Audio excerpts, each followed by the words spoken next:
Hi, everyone, and welcome to the Apartment Department, the podcast for multifamily marketers by multifamily marketers.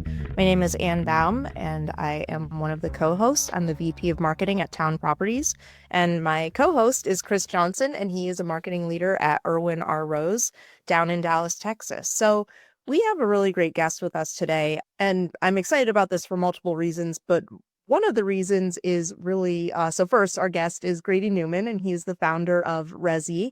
And we're really excited because he's really focused on things right now, both from a personal standpoint and from a company standpoint, that are really hot trends that we've been talking about from a multifamily marketing standpoint. So today we're going to be talking to Grady. Well, he's going to tell us about Resi, and then we're going to be talking to him a little bit about the trend of efficiency in multifamily marketing. We're going to talk to him about this trend of centralization and private ILSs and driving traffic to a corporate website. We are going to also talk about really the intersection of marketing and asset management and how data can be your best friend when you're trying to sell yourself to asset management. So with that, Grady, welcome. And if you can go ahead and just tell us a little bit about yourself and about Resi. Sure. Well, thanks for that great intro, Anne. Pleasure to be here with you and Chris. And yeah, I'm Grady. Founded Resi now it's just over 11 years ago when we built our first multifamily property website. And, I really started out as an entrepreneur in real estate and was just a young, hungry guy looking to try to figure out how can I add value here, and looking to try to find different ways to do that. My first stab at it was in creating an energy efficiency, renewable energy kind of consultancy, and looking to try to drive dollars to NOI. And we put together some really great, attractive investments. But my timing wasn't great because it was 2009 when I first started that company, and it was a tough time to get private owners to spend any capital on something that was definitely a newer concept to them at the time. Needless to say, I feel very passionate about it, but learned after some years of being a founder, I learned a lot of hard lessons and learned how to pivot, and ended up going back to a lot of the same relationships I had made and asked them if I could try building them a website, try doing their marketing, trying to help get traffic through the door, and ended up finding it a lot easier to sell a property website with no promise of a return than having the guaranteed energy savings and, put all the financing put together like we used to in those old projects. So it definitely was a newer positioning of how we came about.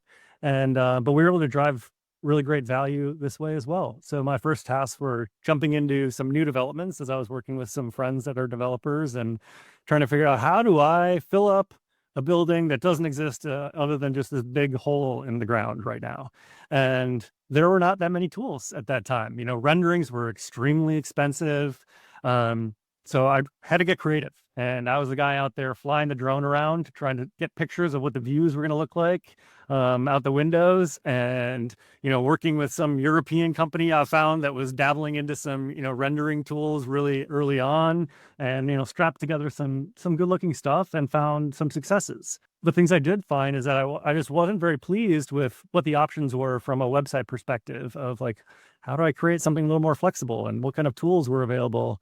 And so we sought out immediately to try to fix that. And after some years of doing that and building up our portfolio, started to get a little tired of trying to sign into the back end of WordPress on every site to update some code to update the special on a weekly basis, and needed to create a tool to manage that at scale. And that's when the concept of Resi was really born. And so since then, we've iterated through and brought a lot more of the content into this back-end sort of centralized management tool. And our goal with that today is to help marketers actually be able to do marketing by offering a much more scalable solution to be able to make changes, view data, and dive into other aspects of their marketing stack. So you want marketers to market, right? Grady is always making it easier for us to actually do our job. Yeah, I mean, these are the problems that I hear about all day. I love talking to marketers, love just listening to problems. And I started out by solving my own problems and what I saw. And, that turned into, all right, well, what are the problems you're having and how can I help solve them for you? And so really what we've built today is just the culmination of solving a million problems along the way that we've learned about. And, now just trying to continue to tackle the biggest and greatest challenges that I see in the industry. And that is, having, fully integrated systems is crazy. It's crazy how disconnected and siloed our data is today. We're just ages behind, any other industry in terms of these systems being able to speak to each other. So we're really focused on making easy and much more deep integrations with the tools that everybody here is familiar with in their tech stacks. We're looking at trying to make content much easier to change and update. And every time that we can shave off a day or an hour or a minute of any process, we look at it as a big win for marketers today, because you're operating off of really small budgets and on small teams that just aren't properly staffed with the amount of work and the responsibility that they have to drive business today. Grady, you do a lot with the funnel, right? And you do a lot of research on how our prospects are finding us and how they're converting. And I do appreciate all the data that you bring to our fingertips. What are you seeing today? I mean, is the length of making a decision getting longer or shorter? Are conversions based solely on what they're seeing on the website? Are they having to call first? What do you think our next move is as an industry or as marketers to really get in these competitive markets? I'm in Dallas and you're in a bunch of competitive markets up in the Midwest. I mean, how do we really maximize what we're doing to grab onto the prospects that are giving us a call or are contacting us through ILS or website? Certainly. I think overall, the journey doesn't change too much. It changes in terms of the tools that people use, but the overall journey is the same. Someone understanding that they're looking for something, going through a discovery phase, looking to try to learn more, going through and trying to dive deeper into what they really want, and finding options that fit their budget, their timeline, and then making sure that what they see online today, or what used to be within an apartment guide back in the day, really match what they're actually looking for. And so it's just a matter of trying to connect those tools. Now, I think that they've gotten more and more complicated to aggregate data from, and that's what we're really trying to solve. But overall, I don't think that the journey has shifted. It's just about, how, right? I think discovery is changing pretty significantly today. I think there's like a huge opportunity for, I guess the younger generations, as they are searching in a completely different manner than they have been for the last decade. How do we pivot to that? How do we start having our floor plans show up in the TikTok shop? Oh my gosh, Grady. Oh, that's how I talk. I talk about that sometimes. I'm like, one day someone can rent an apartment from TikTok. When is this happening? Are you making that happen? It's a scary venture, right? Because we want to be at the forefront of where people are, but our systems aren't cooperative in allowing us to keep up with those trends. And that's where the problem is. Then we just end up with one more data point that we have to check in our audit, that now takes up a significant amount of marketers' times to make sure that their data is correct everywhere around the web, because that makes for a pretty terrible renter journey when you have incorrect information out there. Yeah, it's crazy. I think I counted, I'm probably going to misquote myself, but I think I counted like 16 or 18 different sources that one of our properties was on. Like, what? Yeah. I was embarrassed. I was like, oh my gosh, I'm embarrassed that I didn't realize. But to try and keep track of all of that is, it's daunting. It definitely is. And so I think that the pressure of the market is pushing some of those, call it just like legacy technologies to be more cooperative in the space, both from an integrations and a data sharing standpoint. I still don't quite see the data sharing that I would love to from the ILSs, but then we also get into how do you define all of these data points? What is a lead, and what's a conversion? And I think there's an opportunity. I've been saying for a while, I'd love to see an ILS be able to operate and offer the solutions all the way through to the lease, and including the property website, and say, well, we don't ultimately care then what source. We're here to generate leads for you. I haven't seen that yet come to fruition, but I'm hopeful. That's kind of an interesting, I feel like there, except for the website, some tools like that exist for smaller owners like Zillow.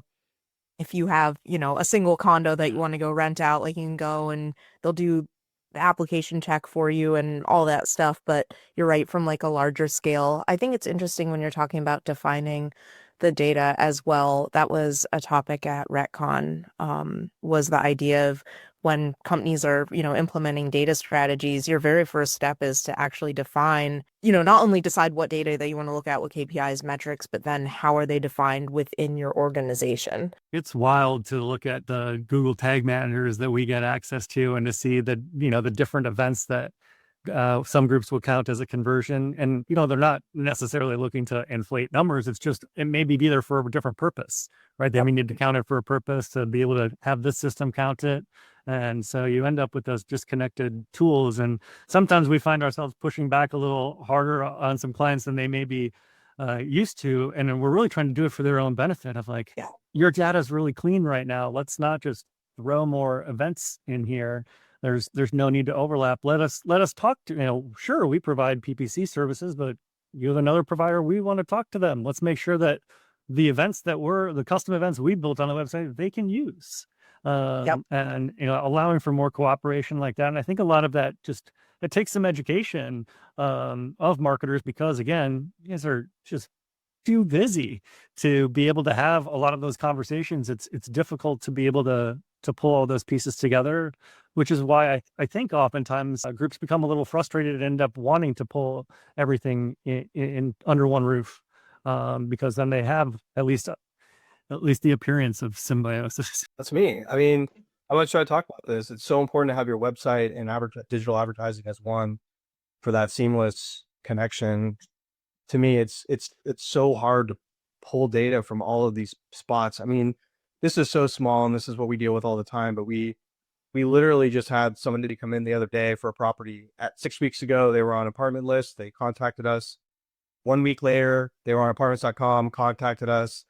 And so it's a split attribution. And that's how people really are searching us. And it's so hard to get all of these things to kind of talk, and to get to that level of data, by the way, that took time.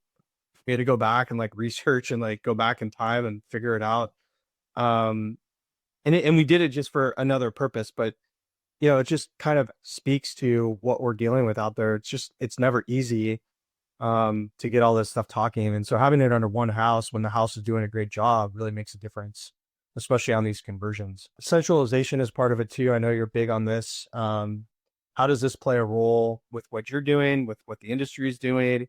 Do you think centralization works? We tried this. I've been doing this a long time. I mean, we tried this a while ago. We were centralized and then we split and then we come back and then we split again. But we have more technology these days than we did 18 years ago, or when I started in the game. So how does that change everything? How does centralization actually work today?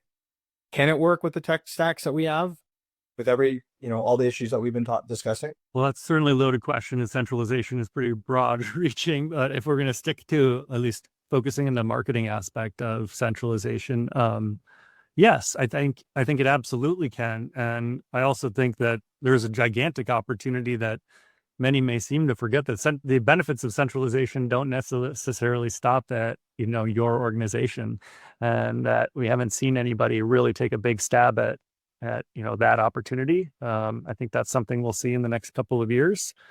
But there's humongous advantages to pulling that stuff together. I think if you're looking at centralizing your leasing office, that's one thing. And, the way that we centralize needs to match your approach to the market. Every company is different, and not everybody's a great candidate for offering a centralized leasing website. I think it makes a lot of sense where you have density, or when you have that, when you're really trying to develop a brand and have that lifestyle brand, and where the location sort of like takes a back seat, or the property rather takes a back seat, and it's more about a location and a lifestyle than it is about a particular address. So I think we're going to continue to see those grow. I think, though, we also end up with the problem we've had forever in this industry with third-party management, and that becomes really difficult when you don't own the whole process and that you're ultimately not the final decision maker in some cases. I think we're starting to see a preference for third-party management companies that offer that full stack and like vertically integrated approach, and that owners can see the advantages that that brings, versus a company that is operating off every PMS and every website provider and every PPC provider. It's really hard to have efficiency there, and so I think we'll see that continue to rise in the years ahead. And he's speaking to you. I mean, how does that resonate with what you're doing? Because you have both. How does that sound? Yeah, I mean, I think what's interesting is that as these, so we haven't really broached the centralization subject from like having a private ILS where we're driving traffic specifically, trying to consolidate pay-per-click campaigns and all of that. So I have not then gotten into kind of, well, how does each third-party owner feel about their property being next to another owner's property and kind of the concerns that might come along with that.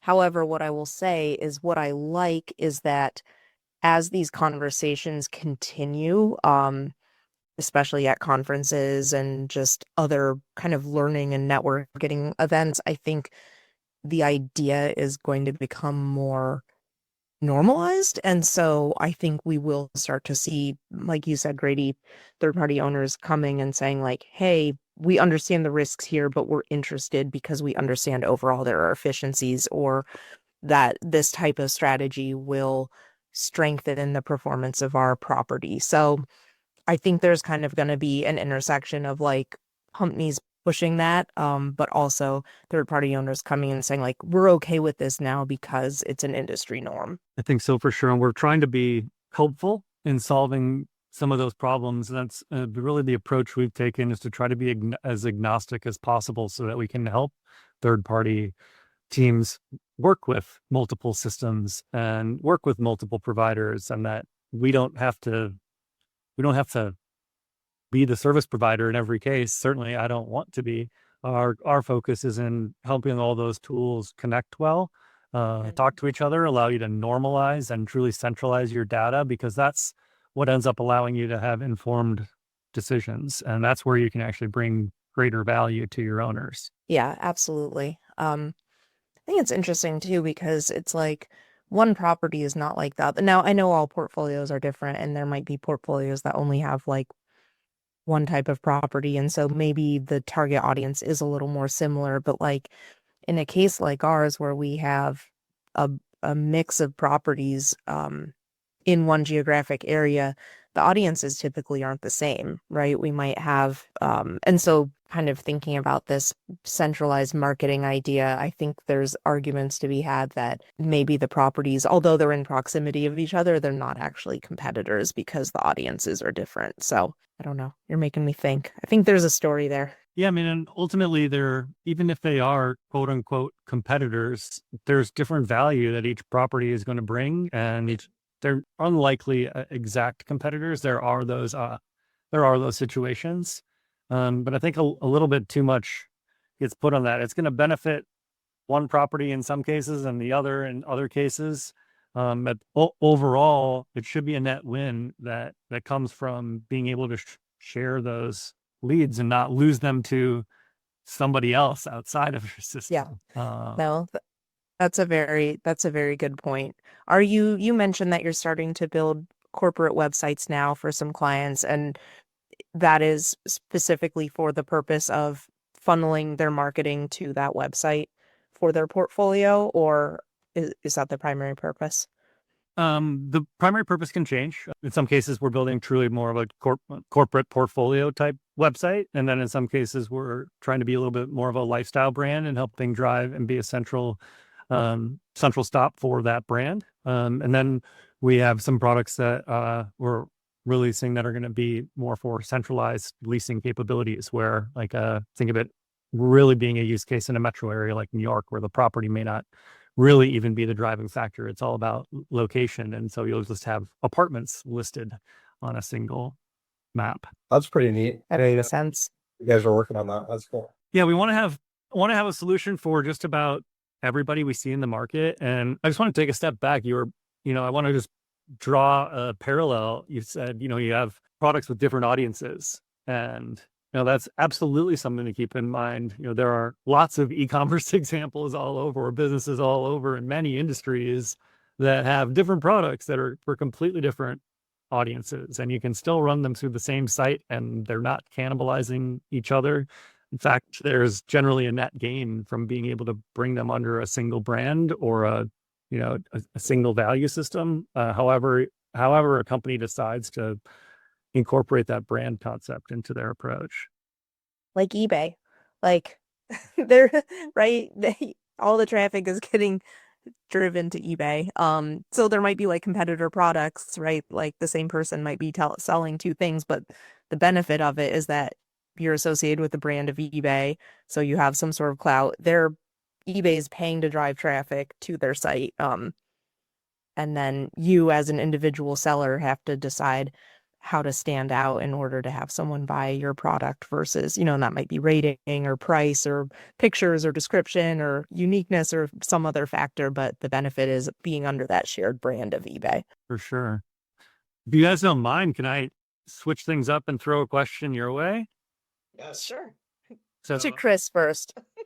well, you guys obviously know my perspective and what I like to focus on, but I'd love to, I always like to try to learn what marketers are trying to solve. So I love to ask you, like, what are your biggest problems and challenges that you're trying to solve today? Where do you see the, biggest way to make an impact? I'll start. There's a lot there to unpack. Let me just start by saying I want to be different, and I don't care what that is for me to be different, but I don't want to be like every other marketer in our industry as much as I can. It's impossible to be totally different, but I like to take the approach, although I'm at smaller firms than, some of the big boys out there. What can I do that they're not going to spend the time on?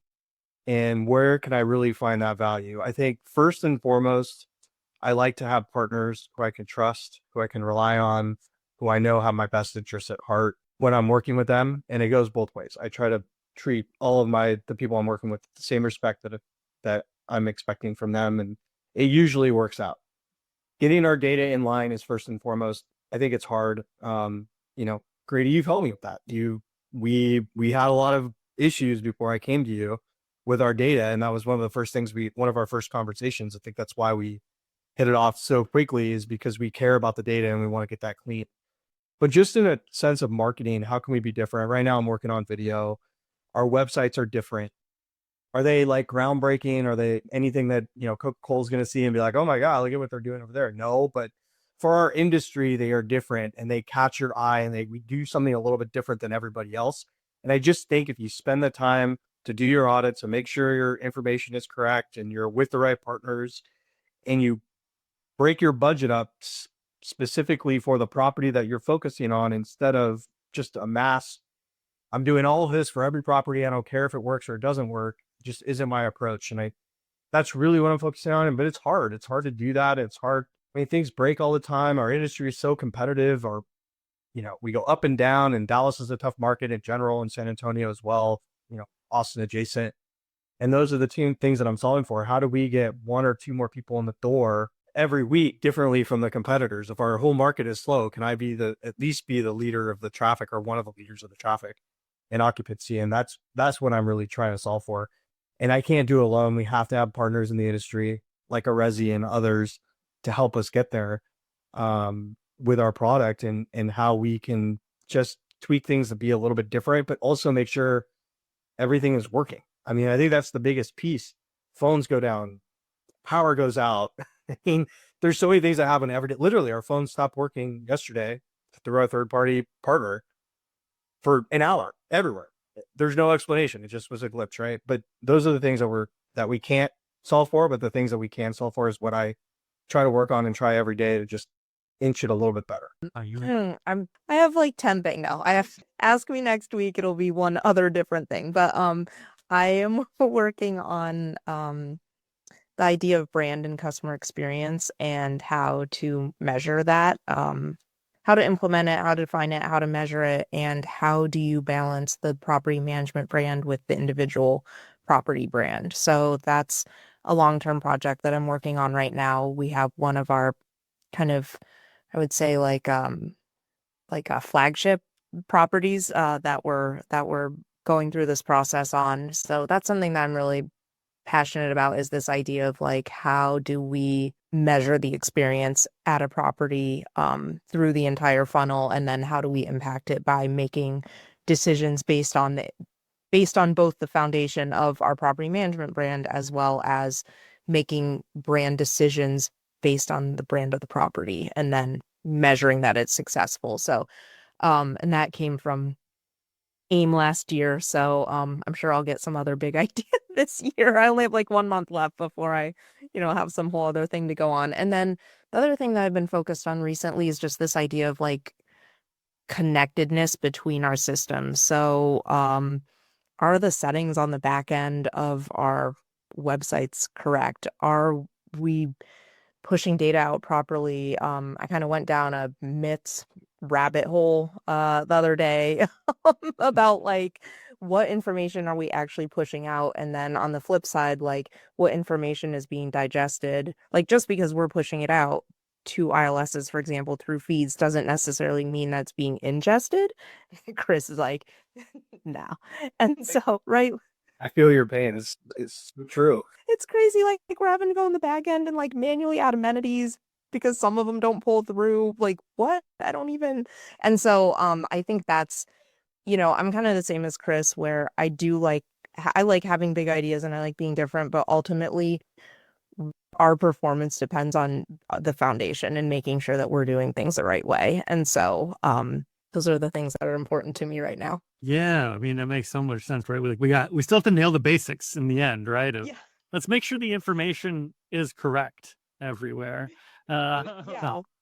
Great. Which, I mean, it's great, it's like, of course it is, like all these systems, and then it just, I don't know, but every once in a while you just have to sweep through, or else, and it's not tragic. Like, it's not like the word. So, for example, if like the fact that someone has a business center doesn't get pushed to one of the ILSs, like that is not the most like tragic thing ever, right? Like it's kind of small, but over time it starts eroding the value and kind of the consistency of the brand, and then that does become a problem. So it's like one little instance, fine, but if it starts to build up, and that's kind of what concerns me, if that does happen. But Grady, I think your question just brought us all full circle to the beginning of what you're trying to do, because Yeah. right, doesn't matter which PMS you're on or anything. I mean, for my case, I have to make a change in 4 different places to be sure that it's going to get pushed out correctly to all the ILSs, to the website, to everything. And it's marketing 101, and I talk about this all the time. It's really getting back to basics to make sure just the info is correct. But in today's world, with the way that it's disjointed, I mean, even rent sometimes, as I think they live in a lot of places. They can live in a lot of places in our PMS, and even to sometimes get the rent correct and I mean, at the end of the day, That is a problem. That's no business center missing. That's like huge.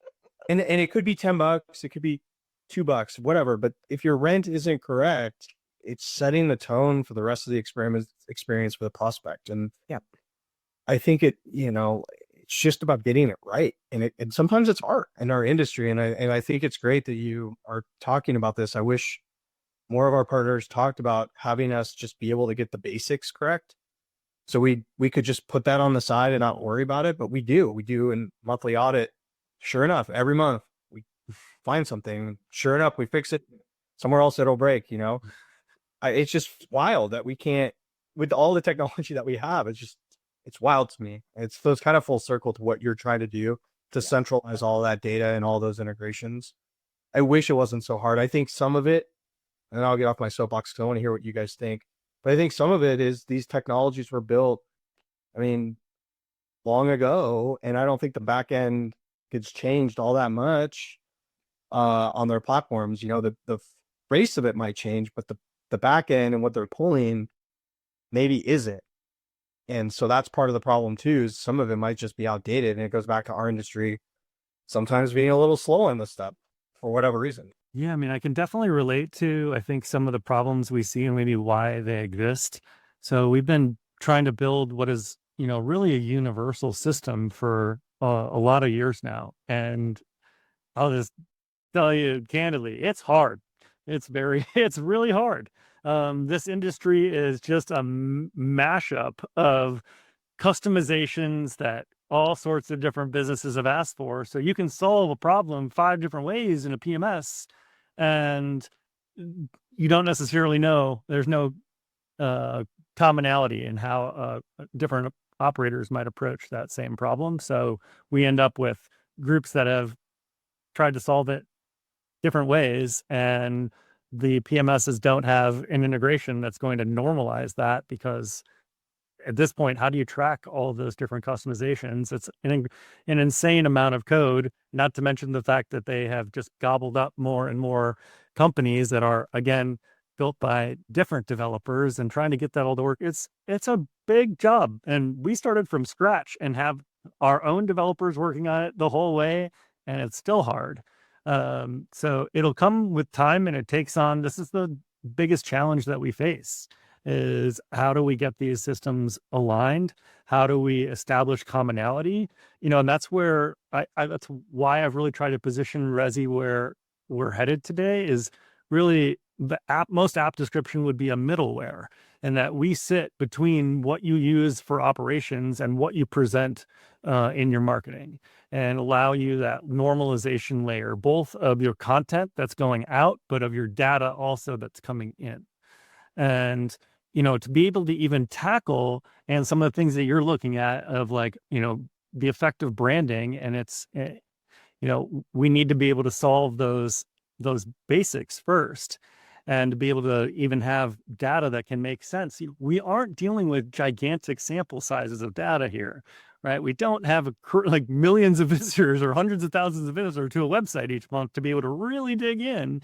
We have small amounts so any miss is going to have, a major impact on how valuable that data is. And, that's the message that I really, if I could get one thing across to asset managers, that's why the investment in marketing is so important, is because the data is so small that you need it to be accurate.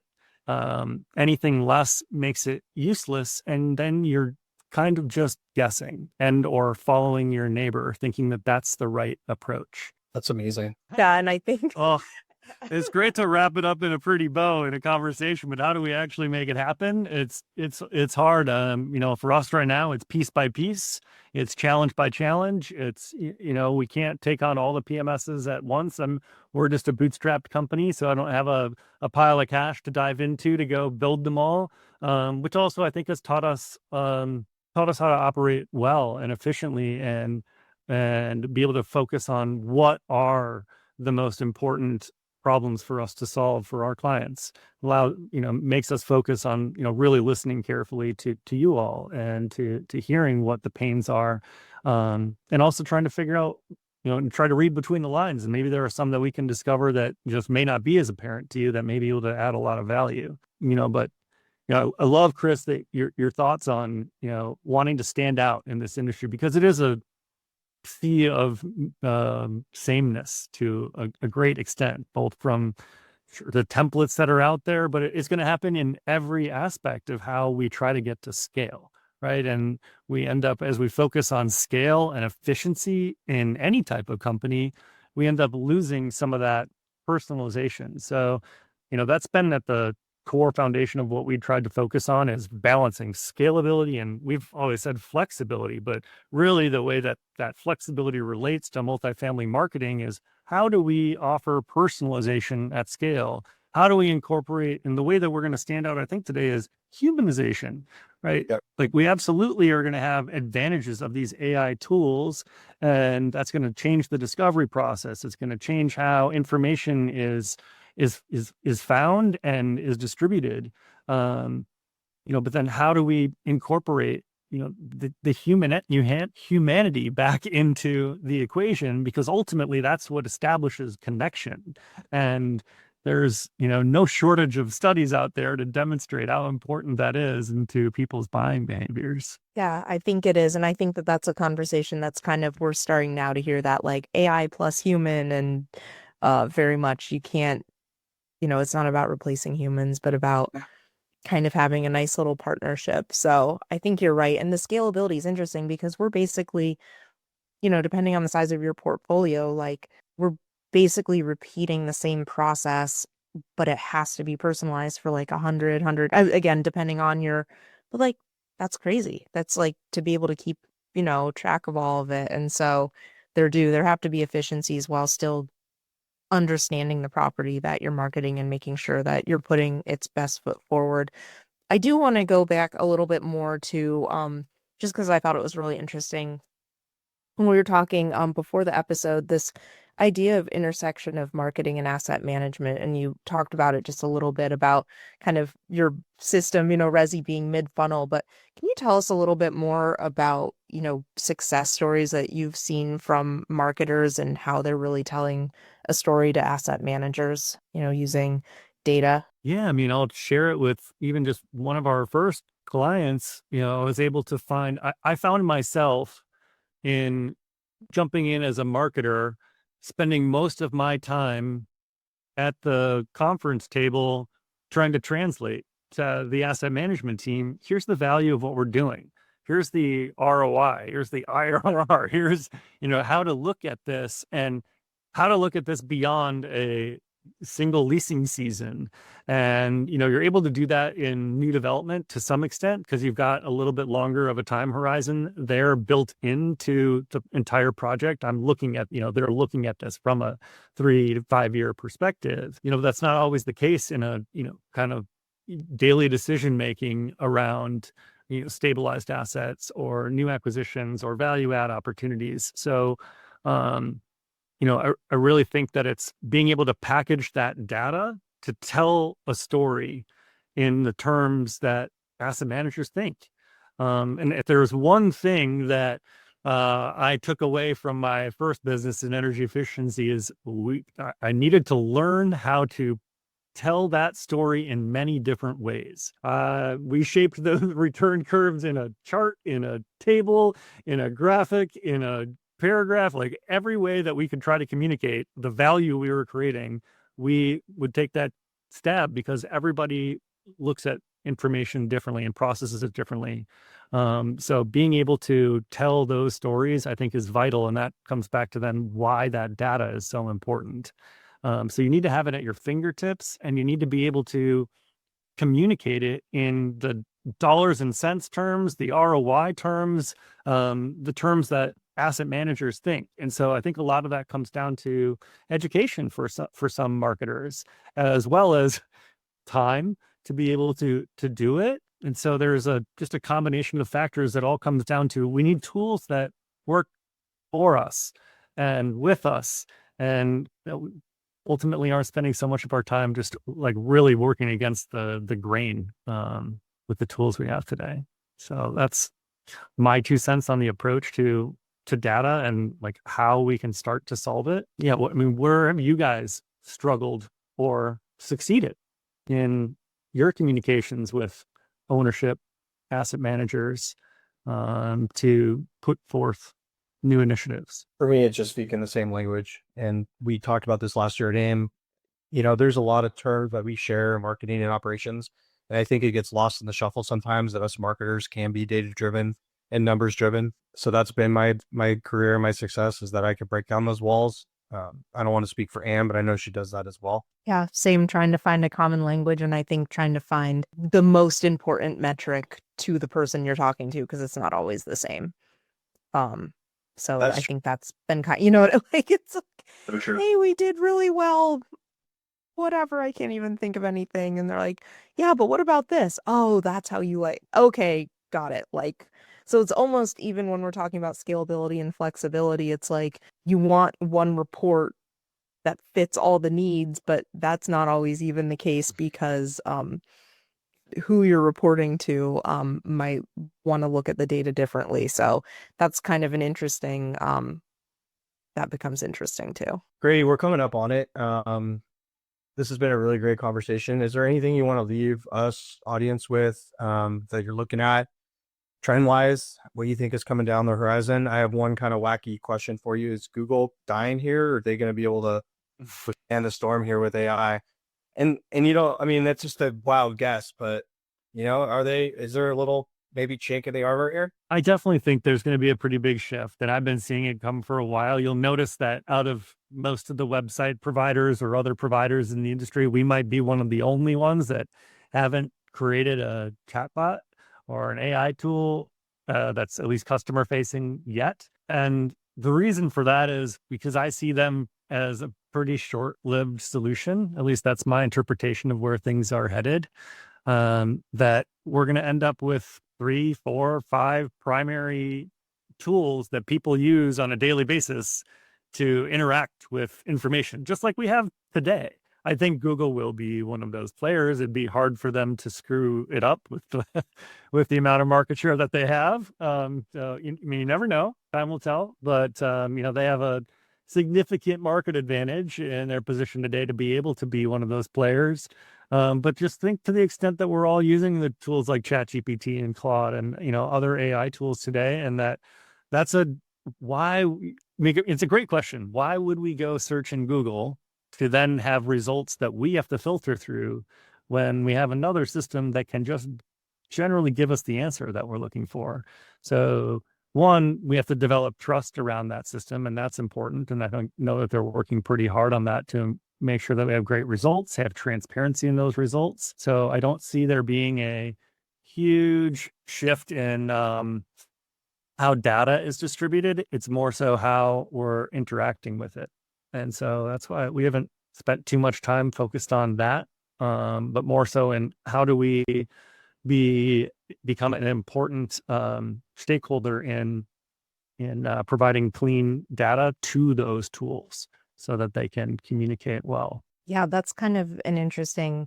So I think Google's gonna die. So thank you, Chris, for asking that. I asked ChatGPT if they thought Google was gonna die, and they said like that's not the right word, like that's not fair, but basically like that. And ChatGPT is like so nice. They're like, no, Google has like lots of good qualities, and I was like, okay, but what about in 5 years? And they're like, you never know. I'm like, okay, I got you. Got you, ChatGPT. But it's interesting that the data does still have to be, because ChatGPT or whoever else still needs a source for the data. They still need the internet to pull the data from.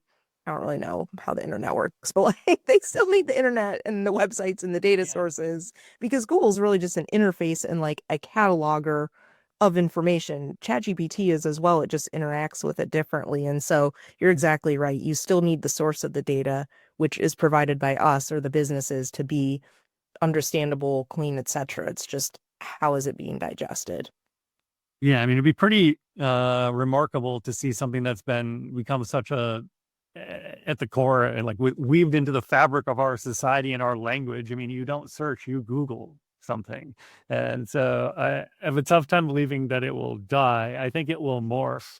Um, but there are certainly, if a company is not great at adapting, it will. And we've seen that time and time again. Little Blockbuster and plenty of other great examples. Yahoo. Netflix. I mean, look, Grady, I don't think you can ever say never. I like Google. I always have a fan of the company. They've done a lot, but I don't think you can ever say never. And a lot of these companies do have a 50-year kind of run. I mean, even Bezos talks about it with Amazon, that at some point somebody will pass them. When that is, we don't know. Maybe they have longer lives these days with technology shifts, but I think we just figured out a part 2 on our pod with Grady. He's got to come back for part 2 to dive into this, because that's wild. That we could definitely do a whole pod on. The changing of the guard.